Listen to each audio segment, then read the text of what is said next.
On the day the news of actress Loki's death was announced, Caleb, the top star in the music industry, jumped off the high platform at his concert. Before dying, he said that he would sacrifice his life for his first love. Following Caleb's fall were also the proposal posters that he and I were about to make public. The torn pieces of paper fluttered in the air, like a grand funeral sacrifice. When I opened my eyes again, I had also gone back 10 years. This time, I wouldn't have a secret crush on Caleb anymore. I wouldn't stay up late watching him practice the piano anymore, nor would I pretend to be someone else to write him private messages of comfort. On the day I went abroad for an exchange program, I blocked all his contact information and cancelled my long silent Weibo mini account. As the plane took off, I took one last look at the ground and then told myself, if I can't have your love, then so be it. This time, I'll set you free. The last memory of my previous life was at Caleb's concert. The 3-hour performance was coming to an end. On the stage, Caleb was holding the old guitar from many years ago and was lifted to a high place by the lifting platform. After clearing his throat, he approached the microphone. The last song is for the person I love the most in my life. Whether it was the heavy rain we experienced when we were 17 or the meteors we chased together, they are all memories that I can't forget. If possible, I'm willing to accompany her for the rest of my life. No matter in life or in death. The audience cheered and jeered, and the atmosphere was lively. Everyone knew tacitly that the she in Caleb's words referred to me. My relationship with Caleb wasn't a secret. We had known each other for 10 years and been in love for 5 years. Over the years, no matter what activities Caleb participated in, I was always busy behind the scenes.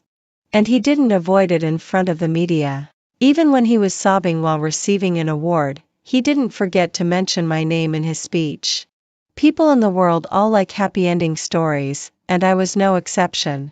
So when my agent Luna hinted that there would be a special part tonight and asked me to dress up nicely before coming, I was so excited that I tossed and turned all night and couldn't fall asleep. But at this moment, my heart was beating abnormally fast, and my palms were sweaty. Heavy rain, meteors. Amid the cheers of the crowd, I forced myself to recall desperately, afraid of missing any details of my past interactions with Caleb. These scenes that sounded like they would appear in a youth movie and be remembered for a lifetime. I had absolutely no impression of them at all. Cold sweat soaked my clothes.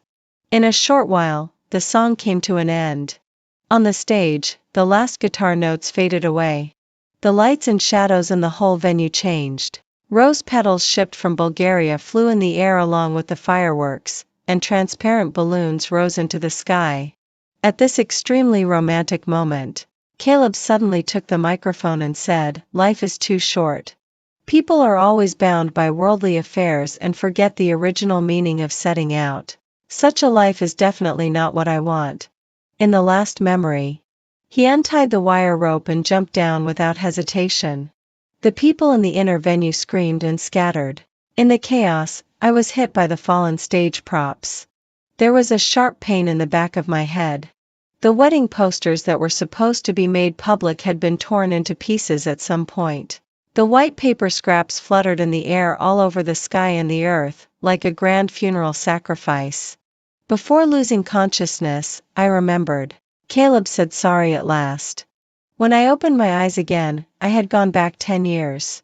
The sharp pain in the back of my head hadn't completely disappeared yet, and excessive information flooded into my brain. On the playground, I suddenly felt my legs go weak and fell to the ground. Blood gushed out of my nose. The dull pain in my chest came a bit late. After losing consciousness in my previous life, I had a very long dream. In the dream, the scenes changed. I stood from the perspective of an onlooker and watched Caleb's short life, and also glimpsed his hidden love. I saw Caleb wearing a school uniform. His youthful eyes were full of high spirits that hadn't been worn down by reality yet. He smiled gently, and his eyes seemed to be filled with stars. "Loki, I like you. Shall we apply to the same school?" The girl's face turned red, looking surprised and shy. After a long while, she whispered yes. The heavy snow fell on their shoulders, and the street lamp elongated the shadow of their embrace. The love in youth was transparent and pure. Loving someone meant loving them for a lifetime. I saw them fall in love and then be forced to part. I saw Caleb become depressed and decadent. The memories of Caleb flipped through page after page in front of my eyes. Until later, I saw myself. It was the scene when I accompanied Caleb back to his old house when his mother passed away many years later. By then, Caleb and I had been in love for 2 years. There was a locked drawer in Caleb's room, and inside it was an iron box. Although it was rusty, it was obviously carefully stored by someone. "What's inside?" I saw myself turn my head and ask him, gently putting my hand on Caleb's arm. Caleb had a calm expression, with a slight frown between his eyebrows. "Nothing, just some odds and ends left by my mother. Go downstairs and have a rest. I'll tidy up the room." In the scene, Caleb took a deep breath after I left and opened the iron box. Inside were hair ties, vocabulary notebooks, and many, many photos. From the thick photo album, Caleb took out the one at the bottom. The girl wearing the school uniform had a delicate face. She was standing side by side with the boy. The sunlight shone from behind them, and the tree shadows were dappled. In the yellowed photo, Caleb wasn't looking at the camera. Instead, he turned his face to look at her, and the smile on his lips was extremely gentle. His eyes were sincere and passionate, and his love was not concealed at all. Just one look was enough to break me down. I had never seen such a Caleb. I knew Caleb had always been calm. No matter what happened, he would only talk to me about the pros and cons. One year during a heavy rainstorm, my umbrella was stolen and I was forced to stay in the library. Coincidentally, it was also my menstrual period. Helplessly, I called Caleb and asked him if he could come and pick me up. "Go to the convenience store and buy one." Caleb's voice on the other end of the phone sounded particularly calm. He paused for a moment and then added, "I'll transfer you some money. It'll be quicker to buy one." People were coming and going at the convenience store in front of the library.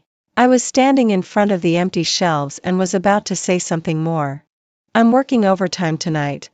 Caleb spoke and interrupted my other thoughts. The music studio where he was interning wasn't actually far from the school.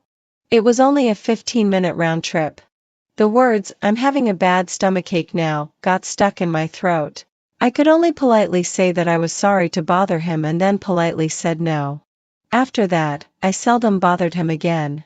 Whether it was moving dormitories after graduation or squeezing on buses and subways everywhere to look for a job, I had gotten used to solving problems by myself. However, I didn't expect that. When Caleb's memories flashed by in front of my eyes, I also saw that rainy day. That day, the music studio where he was interning happened to be responsible for producing the incidental music for Loki's new drama. That day, he finally met the person he had been longing for many years. The girl stood in front of him, and the rain was about to wet her long dress. She smiled gently and said, "It's raining heavily outside. I didn't bring an umbrella. Caleb, could you give me a ride?" Caleb didn't hesitate. In the next scene, the umbrella was swaying in the wind, and their bodies were pressed against each other. The heavy rain quickly soaked their clothes. At the moment when their skins touched, their rationality collapsed. In the deserted alley, they kissed passionately in the rain, pouring out their longing for each other after many years of separation. The heavy rain passed through my transparent body, and I fell to the ground. The belated pain pierced through my heart, and tears silently slid down my cheeks. It turned out that love and non-love had always been clearly distinguishable. My 10 years. From beginning to end, it was nothing but a joke. Thinking about the past made my head ache terribly. In the infirmary, I cried myself to sleep in a daze. When I got home, it was already pitch dark. The moment I pushed the door open and walked in, I almost bumped into the person inside. The familiar smell of pine wood wafted over. It was Caleb. There were many pieces of luggage in the living room. Caleb was busy moving them to the guest room. The headache that had just eased came back with a vengeance the moment I saw him. I leaned against the door frame to keep myself from falling. Soon, someone held my shoulder. "Are you feeling unwell?" Caleb walked up to me in a few steps. Hearing his familiar voice, I subconsciously felt like vomiting. I frowned and pushed his hand away. It was as if my instinct told me that only by keeping away from him could I relieve the pain. Caleb's hand froze in midair, his fingertips slightly paused, and he frowned and said, "Do you have a fever? Why do you look so pale?" He ignored my temper and firmly put his palm on my forehead. The moment our skins touched, I remembered that nightmare. The headache stirred up my nerves. I took a half step back and looked at him coldly. "Who are you?" It seemed that Caleb had also been reborn. Only he probably forgot. Today was the day we first met in our previous life. At this time, we were supposed to be strangers. My mother and Caleb's mother were old friends. Taking pity on Caleb's family's sudden misfortune, with his parents one dead and one injured in a car accident, when Caleb's mother was transferred to a hospital in the province for a brain surgery, he was allowed to stay at my home for a while. When we first met, he was working several part-time jobs. There was always a faint bluish tint under his eyes, and he always seemed sleep-deprived. At that time, to him, I was probably as insignificant as many other people who passed by in his life. So he didn't remember these details. But it didn't matter. It was better that he didn't remember. I looked at him, gritted my teeth, and then said word by word to draw a clear line between us. "I don't like being touched by strangers. Your actions are very offensive to me." Caleb probably didn't expect that I would say such things. His eyes were blank for a moment, and he just looked at me silently. There was only a short distance of 1 meter between us, but it seemed to span 10 years. In the quiet space, his face looked young, but his eyes were no longer the same as before. I suddenly realized that perhaps Caleb had actually changed a long time ago. The person I liked was no longer there. I just never noticed it. My eyes couldn't help but feel sour and swollen. I bit my teeth hard to hold back my emotions, for fear that I would suddenly break down. During the confrontation, Caleb finally spoke. "My mother has been transferred to the Provincial People's Hospital for hospitalization. I may have to trouble you during this period. I heard that you're in Senior 3 now. I'll try my best to stay in the hospital and won't disturb you while you're reviewing." He spoke slowly, as if he was explaining and also seemed to be testing. "But do you really not know me? I'm Chunk. Do we have to know each other?" Before my emotions collapsed, I interrupted his words, took the school bag off my shoulder, and didn't look at him again. "I'm not interested in your affairs. Please step aside and don't block the way." Fortunately, Caleb's cell phone rang. "Are you a family member of Cheng Jingwen? The patient's condition is not good now. Please come to the hospital as soon as possible." The voice on the other end of the phone was extremely anxious. Caleb's hand trembled violently when he hung up the phone. He had just wanted to say something to me, but now he couldn't care about anything else and rushed out in a panic. The moment the door closed, I finally let down my guard. Tears burst out like a flood. I didn't expect the reunion to come so suddenly. The scenes of the previous life were still in front of my eyes, and the bits and pieces of the past uncontrollably emerged in front of me. I thought that maybe my headache was too severe. Otherwise, why couldn't I stop crying? At a certain moment, I really wanted to take off all my disguises and question him about everything in the previous life. But I knew better. Questioning him was meaningless. In this world now, none of those things had happened yet. Rather than getting entangled again, it would be better to cut off all ties from the very beginning. After that headache, it seemed that I had lost a part of my memory. The scene of my first encounter with Caleb was replaced by new memories. I began to hardly remember what Caleb looked like when I first met him in my previous life, nor could I recall what mood I was in at that time. Perhaps even God thought I was pitiful, so everything was brought back to the starting point. Caleb was really living in the hospital as he had said, and I hadn't seen him for a long time. I ate, went home, read books, reviewed, and did numerous mock exams all by myself. During those late nights when I was writing vigorously, I no longer worried about whether Caleb had eaten on time when he had a stomachache, nor did I worry about whether he had taken an umbrella when the weather was bad. I thought that this life would be like this. Until the day when the mock exam results came out. The consecutive days of staying up late had drained all my energy. When I woke up in a daze with my head on the desk, Caleb was right beside me. Awake?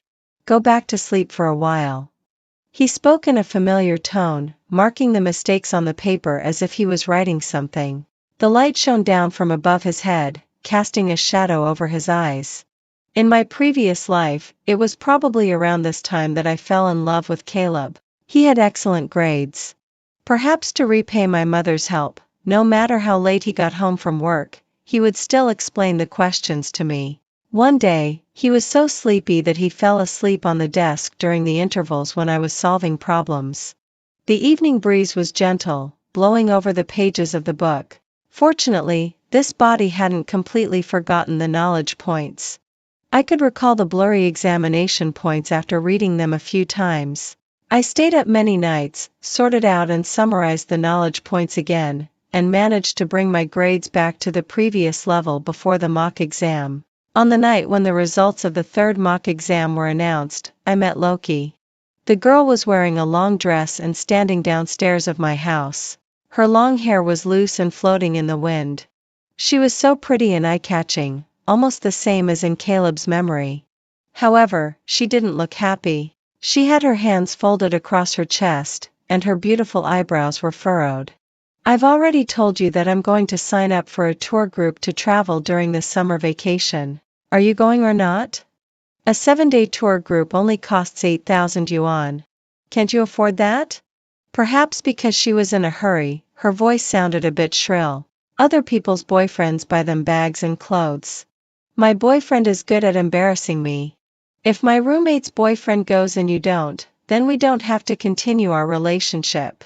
Caleb was standing in front of her, with his back to me. His mother didn't have medical insurance. The hospitalization fee alone was 200 yuan a night, and she needed regular checkups after being discharged from the hospital, which was also a considerable expense. Caleb really had a heavy burden during his college years. At that time, I never dared to ask for anything. I only made a wish to God on my birthday every year, hoping that the person I liked could have a good sleep and wouldn't have to work so hard anymore. It seemed that God had heard my wish. He let Caleb rise to a higher position and be noticed by others. But everything comes at a price. The wind blew over Caleb's thin back and carried his words to my ears. I heard him say, "Okay." The girl's expression instantly became bright, and she smiled and threw herself at Caleb, hugging him. The scene in front of me overlapped with the one in my dream. Hot and wet liquid unconsciously slid down my cheeks, and a headache hit me, getting worse and worse. I didn't continue watching. Anyway, the crying child always gets the candy. Unlike me, who was always quiet and obedient and was always ignored. Perhaps facing Caleb and Loki directly gave me a shock. This headache was even more serious than usual. I tossed and turned in bed. The past and the present were churning and stirring in my mind, tugging at every nerve, as if someone was pulling my memories out of my soul. I curled up into a ball and covered my mouth, not daring to cry out. I desperately comforted myself that once the pain passed, I would forget and be okay. Until the morning sunlight spilled over the windowsill, carrying a faint warmth, brushing over my sweaty cheeks. It made me feel a sense of relief as if I had survived a disaster. I thought that this time, I might really forget Caleb. After the college entrance examination, I walked out of the examination room following the flow of people. Many students were laughing and tearing up their books. The wind blew, and the torn pages of the books and the rose petals on the campus fell together, swirling in the air. The night when I met Loki seemed to have made me forget a lot. I forgot why I had liked Caleb and also forgot those silent unrequited loves. A large part of my soul that had been pulled away became blank and transparent. Even if I saw scenes similar to those in my previous life now, I could control myself and not recall them anymore. I didn't look any further. There were quite a few parents waiting to pick up their children at the entrance of the examination room. I walked straight through the crowd. I knew that my mother wouldn't be among them. My parents divorced when I was very young, and I lived with my mother. She was a lawyer. When she was busy, she couldn't be seen for months, and it was common for her to forget about me. What she often said was, "Imogen, be good. Mommy is busy. Go read books by yourself." So I had been very good and obedient since I was a child. I was as quiet as a mute. When other children were still playing wildly and would only go home for dinner after being scolded by their parents, I already knew how to cook a simple dish and a soup, and then took 2 buses to my mother's workplace. My mother's colleague also said, "Imogen is so good. She has been sensible since she was a child. Unlike my child, who is always a headache every day." The one who spoke was Aunt Lynn. I had met her daughter. She was 1 year younger than me. Whenever she did poorly in an exam, she liked to act coquettishly towards her mother, so Aunt Lynn's raised hand always couldn't bring itself to land on her in the end. At that time, Aunt Lynn was always feeling exasperated. But she didn't know how much I envied her daughter. It was a long time later that I realized that in my failed relationship with Caleb, the influence of my original family could be seen everywhere. I hadn't learned to express my own needs. I stubbornly equated love with giving, thinking that as long as I did more, he should fall in love with me. Over the years, my mother had been extremely meticulous in her work. Every opportunity was hard-won for her. I might not have understood it when I was 18, but when I was 28, I learned to be understanding. I understood my mother's imperfections and the difficulties of adults. At sunrise, I got on the bus heading to the town. The bus swayed as it drove along the country road, like a ship sailing towards the sun. I turned my head and waved, and saw the little old lady secretly wiping her tears again. In life, there are always more partings than meetings. But fortunately, this time I still had a lot of time. I didn't come back until it was almost time for school to start. In this life, I was admitted to Lund University as I wished. The school is located in a coastal city in the south, with very beautiful scenery. I used to take the bus alone to see the sea often. According to my memory, Caleb's mother should have been discharged from the hospital by this time, and Caleb had also moved away from my home. I hadn't had a headache for a long time, and my memories were no longer clear. The moment when our life trajectories intersected in my previous life had been cut off by me personally. The story between Caleb and me should have ended here. After several transfers, it was already evening when I got back. When I opened the door, I saw my mother, whom I hadn't seen for a long time, at the entrance. Her luggage was scattered in the aisle, and there were so many documents that they were almost falling out of her bag, as if she had just rushed here from somewhere. She was dressed in black, with a heavy look of tiredness on her face. Caleb's mother passed away. It happened in the early hours of the morning. She couldn't be rescued. "I'm going to the hospital now." Suddenly, my hand holding the suitcase paused. This was an unexpected variable, completely different from the trajectory in my previous life. In my memory, Caleb's mother was a very kind person. Once, when I helped Caleb deliver something to the hospital, I accidentally saw the large and shocking burn wounds on her body. Don't let our Imogen be scared. Even though she was the one who was injured, she kept apologizing to me. After being discharged from the hospital, Caleb rented a small house near the school. While working part-time, he took care of his mother. When she heard that Caleb and I were studying at the same university and that the food in our school cafeteria wasn't very good, even though she was not in good health, she always offered to cook for me. I advised her several times, but she always smiled and said, "Auntie can't stay idle. If I sit around all day, my muscles will get stiff. Cooking is just a good way to move around and I'm not tired at all." In the small room, the 3 of us sat around the small table. The food was delicious, giving a feeling of home, full of the warmth of daily life. Until one rainy day, she asked me what I wanted to eat in the evening. "Scrambled eggs with tomatoes will be fine." It was simple ingredients and simple steps. I didn't want to tire her out. But I didn't expect that it would be our last conversation. The continuous heavy rain flooded into the house. Caleb's mother, with her inconvenient body, wanted to use old clothes to block the door but accidentally slipped in the water, hit the back of her head, and lost her breath. When I rushed there, Caleb was crying bitterly. The meal that we couldn't have together was still on the table. At the moment when my memories came back, my mother was standing at the door. "Do you want to come with me?" she asked. I remembered that kind face, so I nodded. In life, we always need to say goodbye properly. In just 2 months, when I saw Caleb again, he had changed a lot. He, who had always been clean and tidy, was sitting blankly in the stairwell, his eyes red and terrifying, stubble growing on his chin, and his hair messy. He looked extremely decadent. When people walked by, he curled up into a ball. His cell phone vibrated as there was an incoming call. Caleb seemed to think of something, and his eyes lit up for a moment. He tremblingly picked up the phone, but the moment he saw the caller on the screen, the light in his eyes quickly dimmed. Caleb didn't answer the call and hung up. But the other side didn't seem to want to stop. After the call was hung up, it kept ringing at an even more frequent rate. Caleb impatiently turned off the phone and threw it aside. At the moment when he closed his eyes, something seemed to fall from the corners of his eyes. The induction light in the stairwell quickly went out. In the darkness, he finally couldn't hold back anymore, and the suppressed sobs sounded, intermittently, reaching my ears. Across half a flight of stairs, I looked up at him.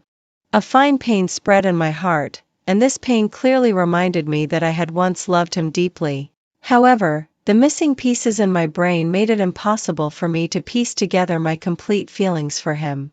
Without the emotions, the remaining memory fragments from my previous life were just stories. The protagonist seemed to be me, but also not me. I didn't go up any further but turned around and went downstairs. I took out my phone again and changed the ticket for going to Lawn City the day after tomorrow to the latest one today. I thought that this was how we should be in this life. There would be no self-assertive comfort or greetings. When we happened to meet by chance, we would just be strangers. We would pass by each other, separate again, and disappear into the crowd, just as he had once hoped. I raised my hand and sent a message to my mother. I found him. He's in the stairwell on the 4th floor of the inpatient department. Since I've already been to Caleb's mother's place, I'll go back first. There are freshman activities at school, and I need to start school early. I'm leaving tonight. The typing on the dialog box lit up and then went out. I didn't know what my mother was thinking about. She hesitated for a long time and finally sent a large sum of money as a transfer. Lawn City is far from home. Let me know if you don't have enough money. Find a nice hotel to stay in these days. I'll come to you after I'm done with things here. At a certain moment, I felt that my mother and I were really similar. We were not good at expressing ourselves. When it came to words related to love, we were always at a loss for words and went around in circles. I thought of the heavy dark circles under her eyes and didn't know how many nights she had stayed up. "Okay," I said. "But don't overwork yourself. Take care of your body." I put away my mobile phone and was about to walk out of the staircase when I saw Loki. The girl was wearing a long dress with floral patterns, and her long hair was tied into a beautiful bun. She was holding her mobile phone, looking as if she was venting her anger on someone. We had agreed to go traveling, but then he said he wouldn't go. Was it really necessary for him to do this just because I said a few words to him outside the ward that day? If anyone should break up, it should be me. Why did he break up with me just like that and even hung up on me? What's the point? I'm just not willing to swallow this anger.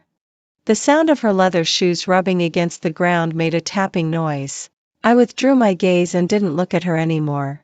When we passed by each other, however, she stopped me. "Wait a moment." Loki turned around to look at me, with an unfriendly look in her eyes. There was silence in the air, and I didn't plan to stay longer. But when I turned around, she grabbed the corner of my clothes. "I remember now. Aren't you that? You something? This is Caleb's mother's ward. Why are you here?" She looked me up and down, and there was a sudden realization in her eyes. Her tone instantly became sharp with anger. "I see. Did you say something to Caleb? Otherwise, why would he suddenly break up with me for no reason?" "No." Perhaps it had been too long since I last saw someone from the past. Fragments of memories that remained in my mind suddenly emerged and spun around in my head without warning. My brain started to ache after a long time, and my nerves were pulled. I didn't have time to answer, but Loki thought I was avoiding the question. I've long felt that he was acting strange. He wouldn't even let me look at his phone. It seems that he had already hooked up with you a long time ago. That whole brother and sister thing is just disgusting to hear. As if her suspicion had been confirmed, her voice became even more shrill. You're really something for living with someone else in senior year of high school. Are you addicted to being a mistress? Gradually, people gathered around. Those who were watching the fun surrounded the outside of the staircase, and some people were even recording videos with their mobile phones all the time. With people watching, Loki became even more energetic and loudly condemned me in front of the crowd. I endured the pain and forcefully pulled Loki's hand off the corner of my clothes. During the tugging, Loki's hand bumped against the iron door and turned red in a large area. You bitch. She was so angry that she raised her hand to hit me, but I grabbed her hand instead.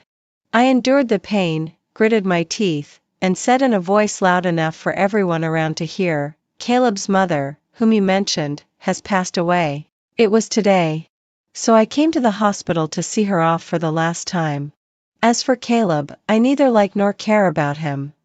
If you say one more word at random, I'll call the police using the surveillance in the corridor. You? Loki was about to say something else, but she was taken aback when she heard that Caleb's mother had passed away. The surprise in her eyes flashed by. I often went to the library after class.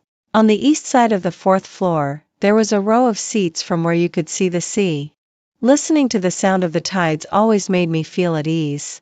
Sunny and I unsurprisingly became good friends. She said that I couldn't always stay cooped up in the dormitory and the library. Since the weather was so nice, I should always go out for a stroll. Don't think I don't know that you secretly cried in your bed a few days ago. Just think about it. After doing the real exam papers, you do experiments. After learning advanced mathematics, you study chemistry. Who could be in a good mood? Life seems so gloomy, right? We're in college, not senior year of high school again. She forcibly dragged me to change clothes and go out, chatting nonstop along the way. It's so nice that our school is by the sea. You can see such a beautiful evening as soon as you go out. It makes you feel so open-minded. You just haven't adapted to the new life yet. College is the time to do some youthful things. Otherwise, when you're old and look back, there will be nothing. What a pity. Sister will take you out to see the world today. The cafe at the school gate has a new resident singer. I heard that he's really handsome and performs every day at sunset. Let's hurry up and grab a seat. She pulled me and ran on the beach, and our feet sank into the soft fine sand. The cafe had rows of light blue sofa chairs placed on the beach. By the time we arrived, quite a few people had already gathered around. The sea breeze blew gently, and the afterglow of the setting sun fell softly, coating everything with a faint golden hue. It was incredibly romantic. Look, that's him. I followed the direction Sunny pointed and saw someone holding a guitar on the stage on the second-floor rooftop. Caleb's appearance suddenly crashed into my eyes. He had cut his hair into a neat short cut, and he had lost a lot of weight. His eye sockets were deeper, his nose was high and straight, and his jawline was sharp. He was lowering his head to adjust the equipment. Some girls around said, "Oh my God, this lead singer is so handsome." Yeah, that's right. I came here just for him. That self-composed song of his last time was so beautiful. I even cried. It said that it was adapted from his own unrequited love experience. It seemed to be called Summer Night or something. Unrequited love? Then did he succeed in winning the person's heart later? I don't know. But if it were me, I would definitely be deeply touched. People kept taking their seats around. Someone reminded him that it was almost time and he could start. Caleb's hand stroked the strings, and the sound of the guitar came from the speakers. In the sky full of rays of light. The setting sun was behind him, about to sink below the sea level. The sea breeze blew up the corners of his clothes, and transparent bubbles were flying around. Time and space seemed to overlap briefly. That song, Summer Night, which was originally supposed to be sung for me, came back to me in such an absurd scene after an interval of a lifetime. He sang with deep emotion, and the familiar words fell into my ears one by one. But Caleb, since it was wrong from the beginning, how could the process be right? Suddenly, there was a heavy note on the guitar in the speakers, and the song that was halfway through stopped. Caleb finally noticed me. He couldn't open his mouth for a long time and gradually his eyes became red. The audience in the audience was confused at first, and then some people shouted at him a few times, asking him to continue. But he didn't continue. His hand holding the guitar was shaking violently, as if he was crying. "Why are you crying, Caleb? What's missed is missed. Everything has already ended. We're doomed not to be able to go back." I pulled Sunny and turned around to leave. "Hey, wait. I just got here." She didn't quite understand and looked back strangely step by step. "I know him. That guy is a cheating scumbag. His girlfriend slandered me as his mistress." I omitted most of the complicated plots of past and present lives and simply explained the whole story to her. The contempt in Sunny's eyes grew deeper and deeper. In the end, she was so angry that she rolled her eyes. "He looks decent, but I didn't expect his character to be so bad. He already has a girlfriend but still insists on flirting with you. You ignored him, but his girlfriend rushed up and said you were a mistress. And she cursed so harshly. What kind of people are they? I really want to punch these two idiots. That's why I don't really want to see him," I said. Sunny patted me on the shoulder. I understand. We'll never come here again. Let's take a detour next time." It had rained several times in a row. In Lawn City in autumn, the temperature dropped earlier than in previous years. The thin sweater couldn't block the cold, and the cold wind kept blowing into my body. After the evening class, there was a crowd of people. I followed the crowd towards the dormitory, but unexpectedly, I saw Caleb downstairs in the dormitory. He was wearing very little, just a thin black windbreaker. He was leaning against the street lamp.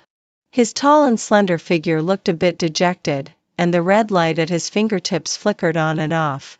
Occasionally, some passing girls would look at him a few times. Caleb didn't raise his head. I walked towards the dormitory along with the flow of people, without looking at him. But when I was about to pass by him, he stopped me. "Imogen."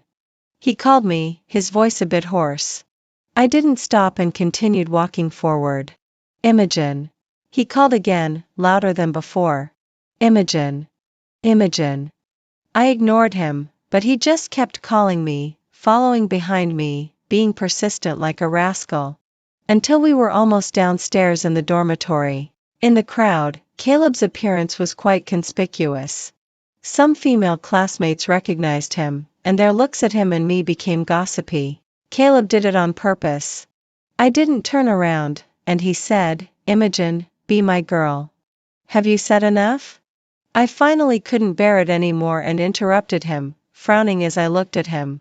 He seemed to have finally achieved his goal and smiled wickedly. "Let's talk," he said. "We have nothing to." I dropped out of school. He spoke, and our two sentences collided. "I'm planning to retake the exam for another year. I really like this school. Why don't you teach me, senior sister?" He stood at the bottom of the steps and looked up at me. I scolded him, "Are you crazy?" "Well, I'm not in my right mind. Maybe I got my brain damaged." He said those self-deprecating words and then suddenly said something out of the blue. "I broke up with Loki a long time ago. Actually, I don't like her. I just..." "Caleb." I interrupted his words and looked into his eyes. "Stop bothering me. Whether you like or dislike someone has nothing to do with me. Don't come to me again. Don't say such inexplicable things to me. I don't understand what you're talking about." The crowd downstairs was almost gone. The evening breeze in late autumn suddenly blew up, blowing my hair and blocking my eyes. In the hazy sight, I saw Caleb take one step forward, and then another, until his shadow covered me. He reached out, tucked my hair behind my ear, and then bent down beside my ear. "Imogen." He called my name in a low voice. When he spoke again, it was like a whisper from an old lover, "You understand. Don't lie to me." In the evening breeze, There was a smile on his lips, yet his eyes were sad, as if a thick fog of parting was lingering around him. I know you can understand. So let's stop doing this, pretending not to be familiar with each other, pretending not to know each other. Shall we start over? I really, really miss you. I'm sorry for everything. The wind carried his voice to my ears. I looked at him, but clearly felt that the last fragments in my memory were dissipating. Bit by bit, they were breaking into pieces in the evening breeze of late autumn. It's too late, Caleb. It's too late. The person you should truly be sorry to has already disappeared from this world. I'm not her. I won't take a bus for several hours to see you when you're sick. I won't always accompany you silently when you're writing songs. I won't hold you to comfort you when you're sad. I won't have those past experiences with you. And I won't be with you. Before turning around and leaving, I heard myself speak softly. Later, I asked my mother to confirm it. What Sunny said turned out to be true. I really did live under the same roof with that person named Caleb. But how could I have no memory of it at all? At that time, he was busy taking care of his mother in the hospital and didn't often live in our house. He just came over occasionally to wash up. You were busy with classes. Maybe you didn't have much interaction, so it's normal that you don't remember. My mother chatted with me casually while flipping through some materials in her hand. Are you used to the food and accommodation? Do you have enough money? Mom can transfer some more to you. And there's that quite good exchange program that your teacher mentioned at the beginning of the semester. I don't know how your application materials are going. You should pay more attention when you have time. My mother on the other end of the video took off her glasses, with 2 deep marks on the bridge of her nose and dark circles under her eyes. I answered one by one, and finally said, "Got it, Mom. I'm going to turn off the light. You should also go to bed early." The call was hung up before the lights were turned off. I lay on the bed and stared at the ceiling for a while. It was just strange. I remembered that I wasn't very close to my mother when I was a child. I was always a bit afraid of her back then. Since when did our relationship start to improve? I tossed and turned in bed. I felt as if I had forgotten something very important. Or maybe not. Forget it. Maybe as we grow up, we can let go of many things. The next day when I went downstairs, as expected, I saw that familiar figure downstairs. He was sitting by the flower bed. The sea breeze in winter blew his thin clothes, but he seemed to feel no cold. When he saw me, he quickly got up, walked a few steps towards me, and handed me breakfast, as well as new gloves and a scarf. Imogen. He called me. Obviously, I didn't know him, but his voice somehow sounded strangely familiar. Caleb. I called him. You remember? His eyes quickly lit up for a moment, as if he wanted to say something to me.